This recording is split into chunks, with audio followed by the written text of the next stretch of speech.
each individual rabbit has a nipple that it drinks from. When humans want to eat any animal, we claim they are not intelligent and we eat them. Rabbit actually does its own C-section and everything.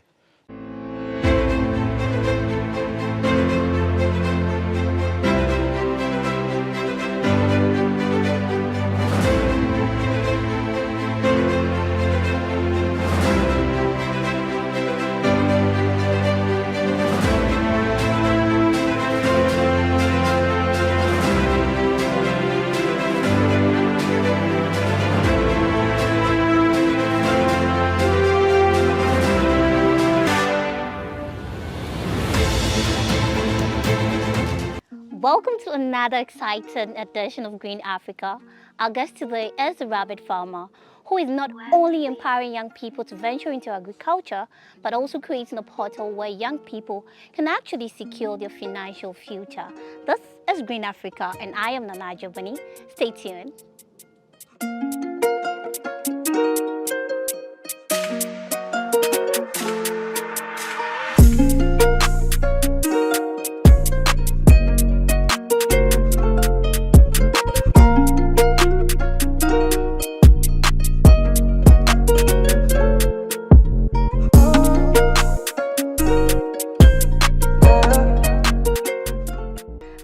Our guest for today, his name is Felix Appiah. Yeah.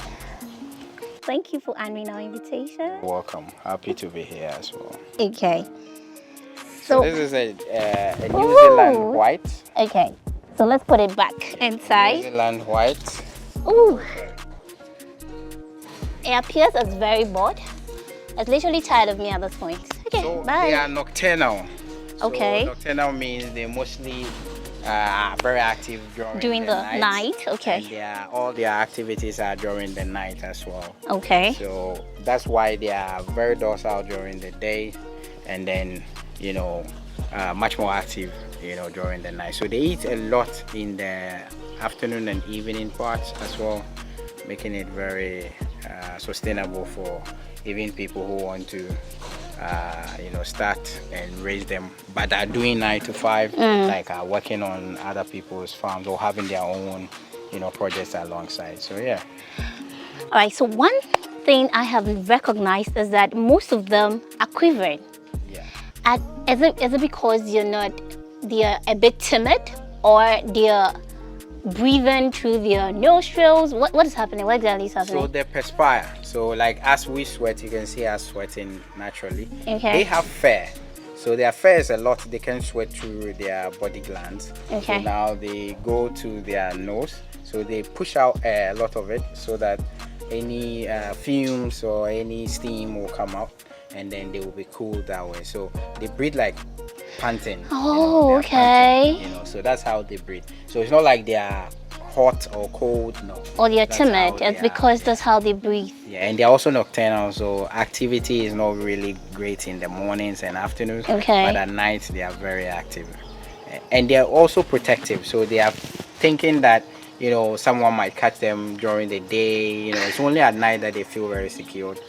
So they are very insecure people. Yes, they are. So if you find a human being who is insecure, you can actually say, oh, you're behaving like a rabbit. Yes, and if they breed a lot, they give birth to a lot of children too. They have the same trait as rabbits. Those are the subtle shade. Anyways, okay, so I realize you have a bucket here, and there's a fluid that keeps dripping into the bucket. Yeah. What is it for? So this is harvesting of urine. Okay. So we harvest the urine. So rabbit urine is one of the most corrosive things we have found so far on the farm. It's very high and acidic, very high in acid basically. So when you spray it on other pests like worms and larvae of other animals, they die. So we have actually found that it's a natural pesticide and is used against other insects, and it's very good. And we harvest this, and about 20 liters, which is like the gallons that we use, is about 70 cedis that we sell to other people.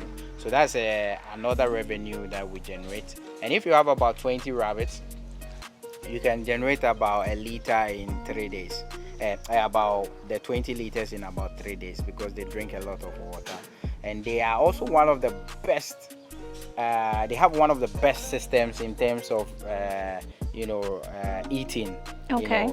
Taking care of their food. They actually absorb so much water from the food, and their fecal matter is just pellets. It's dry, round, nothing, no moisture almost. So all you do is that you push them, you push the fecal matter also onto the field, and it's also very good as a manure and also great for constituting soil as well.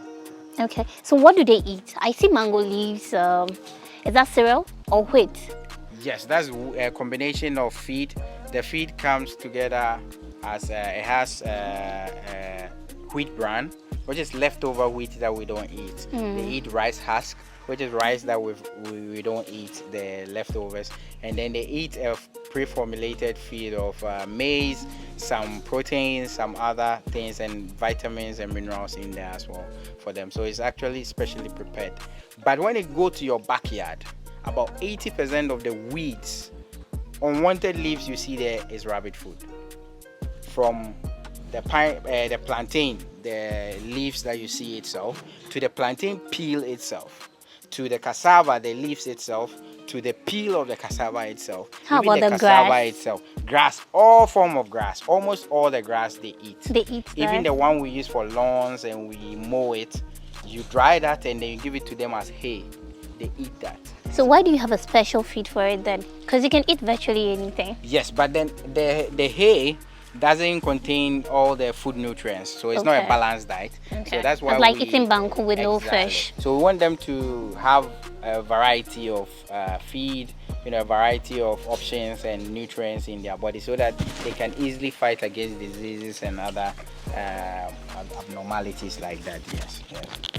So usually we give them about 100 grams of feed per day. The 100 grams of feed is just a small cup. You just pour it in there, and the rest is grass, veggies, and other things that they eat around us. We just harvest those and put them in.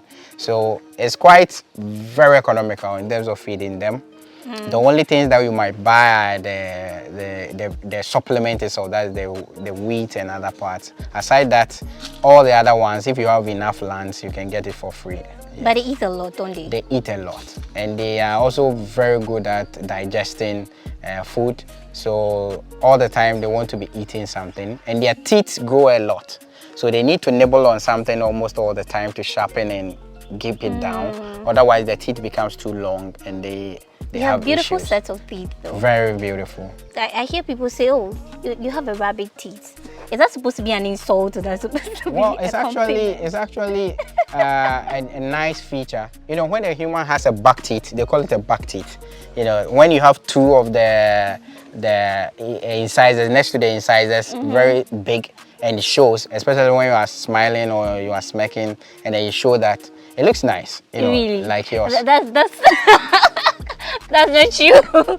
But yet, I'm told rabbits are one of the neatest animals you can ever find on this planet. How true is that? Yes, next to cats. I think they are at par with cats because they also sort of clean themselves through the licking process. Okay. So if their pens are very good, like very clean, just like this one. So this one, for instance, the system, when they go to number 2 or they have the fecal, it drops down. It doesn't come into contact with them again, so it drops down, so it doesn't soil them. So they don't have any soil, so they clean themselves by grooming and by licking their bodies. So every time they are clean, very clean, just like cats. They are at the same level with cats as well. Yeah. And it's healthy as well. Very as healthy. compared to other mainstream source of nutrition. Yes. So because they eat a lot of grass, and grass conditions their body, and they are very good at digesting food, so they take away a lot of the fat, and their body is mostly made of lean meat, so it's just muscle and very small amount of bones.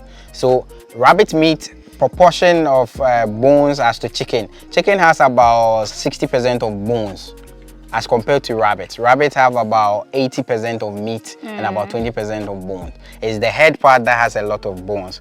Most of the other parts are mostly hollow bones, which is making a lot of the meat very accessible. So how profitable is raising rabbits? Very profitable as compared to poultry or other animals. Okay. Let's take even their feed.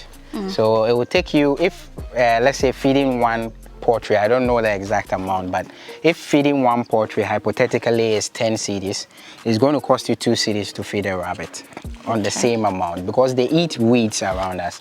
80% of what you find in your house is rabbit food, and that makes it very profitable in that extent. The second one is the number of times they give birth. The number of times they give birth is also very important, because rabbits can give birth 6 times in a year, at least 5 times in a year, making them very profitable. And at every laying or every birth that they are given, they will do up to anywhere from 6 to 12. Okay. Anywhere from 6 to 12 young ones, making it very profitable. So let's look at a scenario. One rabbit, right? One rabbit gives you about 40 young ones in a whole year. And if let's say 40, yes, because at every time that it's going to give birth, it's going to give you 6 to 12. But let's use 6 as a basis. So 6, 5, 35. But let's say 40. So at the end of the day, 40, and you are selling one rabbit at 300 cedis, right? That is about 4 months old rabbits. So every 4 months, you're going to sell rabbits, every 4 months. So in a year, you are doing about 12,000 cedis from one rabbit. Wow. Yes. And excluding, so let's say if you take out the feed, you take out labor, you will be doing about 8,000 cedis worth of revenue or profit for that year, as compared to the poultry and other ones. So other animals don't have feed you can find in the environment. They don't eat leaves, they don't eat grass. But for rabbits, they eat purely grass and other leaves you find around.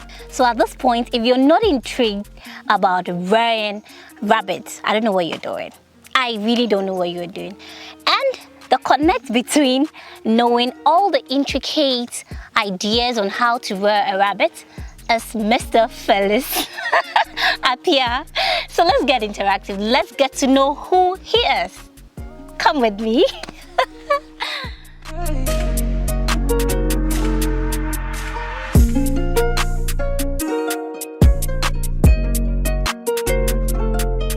So there's this generic question I ask people who are into farming. Was this something you've always wanted to do, or this was born out of necessity? Well, out of necessity, I would pick that. Okay. Because right after university education, I went around looking for jobs like any other person, and I didn't have a rich uncle or a dad to help me write something to attach to my CV. And fortunate for me, I was very vocal in school, and I met a lot of my people right after the national service. So they were like, oh, there's quite a few number of jobs, and everyone is doing who you know and etc. So they think that we should look for a different route. And fortunate for me too, my grandpa was a farmer. He was into cocoa, so he was doing a lot of cocoa. He used to buy in bulk and then resell to the cocoa board, etc. So I knew a little bit about farming, but I wasn't quite interested in farming, because if that was the case, I would have started earlier, in all honesty. If I knew it was this much profitable and exciting, I would have maybe skipped school and started. You would have skipped school? Yes. Okay. Yes. Fast forward, you're here. Yes. You're not a farmer. Why rabbit farming? You could have explored other ventures within agriculture. Why rabbit farming? So we started from snails, basically. We are known mostly for snails up to about 10 years ago. So we did snails for 10 years, and then we transitioned into rabbits. So why we chose all these animals are that we wanted to help the youth. Okay. And every youth doesn't own their own properties. They are mostly staying with young loved ones, renting, or even having someone giving them a place to stay. So we said, what can we do even in urban areas that is feasible? People will not report to you that they are making noise, they are smelling, and then we chose these 2 animals, and 3 actually. So snails, They do not make noise, they do not smell. Rabbits, they do not make noise, they do not smell. Well, I'm very happy that you're not just keeping the profit margin, the knowledge to yourself, but you're also impacting into the lives of those young people. Well, this has been Green Africa, and I have been interacting with Felix Appiah, the CEO of Trisolis Company Limited. I am Nanajo Bani, and this is all time would permit us for this episode. See you in our upcoming episodes.